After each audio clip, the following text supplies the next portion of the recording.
Alright guys, today we're going to kick it off with one of the OGs from the franchise, Heroic Spirit Emiya. Now first things first, we have to address how exactly did this version of Shiro come into fruition. Contrary to the Shiro that we see in the first three routes, Emiya is a completely different Shiro that comes from an alternate timeline. During this timeline, it is stated that the events that went down are similar to the ones that occur in the Fate route. But here's the difference. Shiro was unable to stop Arturia from pursuing her main goal. This might not sound like a big deal, but as we all know, anything that Shiro gets involved in is bound to have some lasting effects. He began to fault himself for his own incompetence and made it his business to push the threshold of pursuing his dream. The Grail War comes to a close, and Shiro decides to make his way over to London, where he would start his new life as a freelance magus. He continues to hone his skills in magecraft, constantly roaming throughout the world, desperately searching for ways to expand his power. In the meantime, this led him into battle with some pretty dangerous entities, some of which being creatures that were similar to the servant Angramanyu.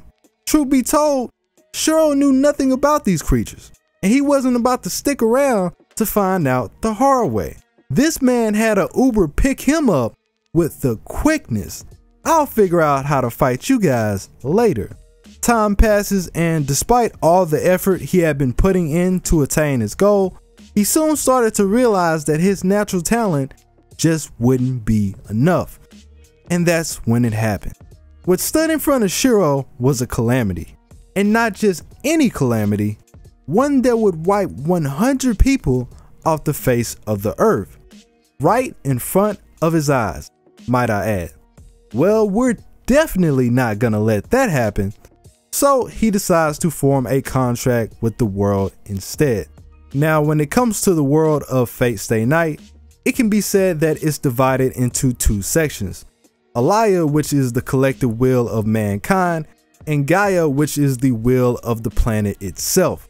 Each section has their own method of defense and will not hesitate to use it if they feel like the world is in danger. When Alaya feels like mankind is going down a path of destruction, it will empower certain individuals to ensure that this doesn't happen. Keeping that in mind, Alaya appears in front of Shiro and offers him a deal. Alright, so how does this work again? What are you, deaf kid? You want to be a hero? Tell you what, I'll make you a deal, you come work for me, huh? Wait, hold up. What's in it for me? You'll get to save people? Well, why didn't you just say so? Give me that damn contract. And Shiro accepts the contract with Alaya. Now, here's exactly what went down when he made this deal. This is why you never sign next to the dotted line. Alaya granted Shiro the power to produce miracles. This allowed him to save the 100 people in distress and continue to save even more later on down the road. And in return, Shiro would become a heroic spirit after his death and serve Alaya as a counter guardian for the rest of eternity. Now again, Shiro had no idea what this meant at the time. He just knew that he'd still be saving others, which means that it can't possibly be that bad. He proceeds to save more people with his newfound power, just as his deal guaranteed. As the time went by, his extensive use of this magecraft finally started to take a toll on his body. His skin began to turn dark, his hair began to turn white, and even his eyes were beginning to lose their original color. Eventually, he finds himself in the middle of a war because what better place to help people out than during battle? So he's helping the people that are in this war, and all of a sudden, they all turn against him. Turns out, Shiro gets framed by his own comrades as the one who started the war in the first place. It's like, bruh, I just got here. And then he was executed on the spot. You heard me right. After dedicating his life to others, putting everything that he had on the line, including himself, what did he get in return? they hung him. Wow. And the craziest part about it is, he wasn't even mad. The fact that he wasn't mad makes me mad. The way he saw it, it's like, well, you know, it's just humans being human. So from that point on, he was removed from the realms of time and placed into the throne of heroes as the heroic spirit Emiya. Now, here's how Emiya's life would go down from that point forward.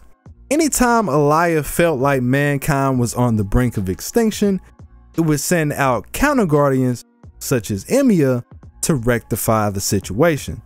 See, Emiya had the wrong idea. These guardians don't just save people. They save people by clapping damn near everybody that's on the scene. Eons upon eons, our so-called hero was forced into different periods of time, forced to take the lives of the same people that he tried to save, over and over and over again. And just when it felt like he had caught a break, he would go right back to the throne of heroes and do the exact same thing over again. It was a fate worse than death. Now he's mad. He began to hate himself, despising his former ideals, frantically searching for a way out. And then he remembered, if being a heroic spirit means that you're removed from the realms of time, that also means there's a chance he could be sent to the past with his former self.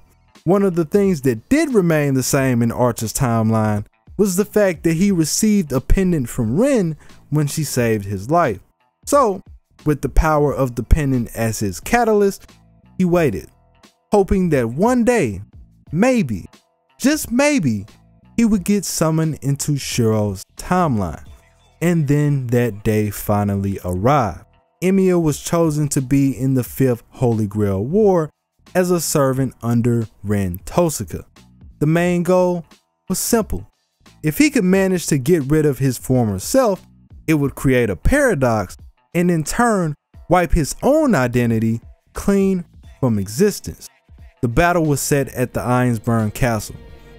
Even though Emiya claimed his true motivations to remove himself from the throne, on the inside, he knew that this was never really the case. After all, him and Shiro were no longer the same person. Taking his life at this point would ultimately solve nothing. So why was he here? Anger? Redemption? I'd savor these final moments if I were you. Shiro, Emiya. Any last words? Yeah, I got a few. You sound like a bad movie villain, my guy. Ready when you are, fuckface. You're gonna lose. Huh. What makes you so sure?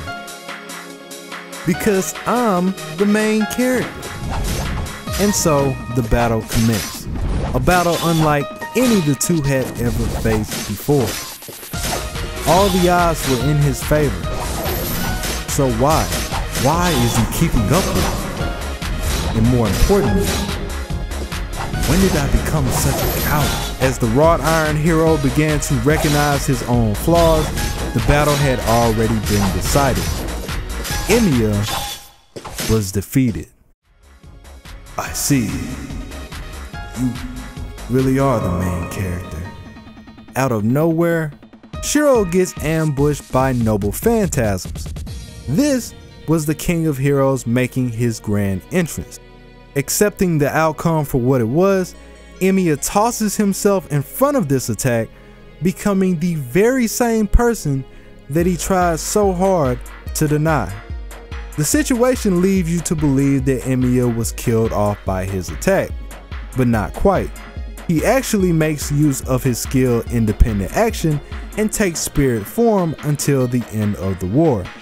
The moment that Gil tried to pull Shiro back into the rift, Emiya makes his final appearance and snipes the King of Heroes right back where he belongs. Oh, this makes me so salty. After everything was said and done, Emiya told Ren to keep an eye on her own Shiro and make sure that he doesn't end like him. Even if it was just for the moment, Emiya had found clarity through his battle and went back to the throne a little bit less broken inside. Let me know what you guys think. Like the video if you enjoyed it. Shout out to all the patrons, and I will be back with more Tight Moon content. It is your boy Tsiah. I'm out.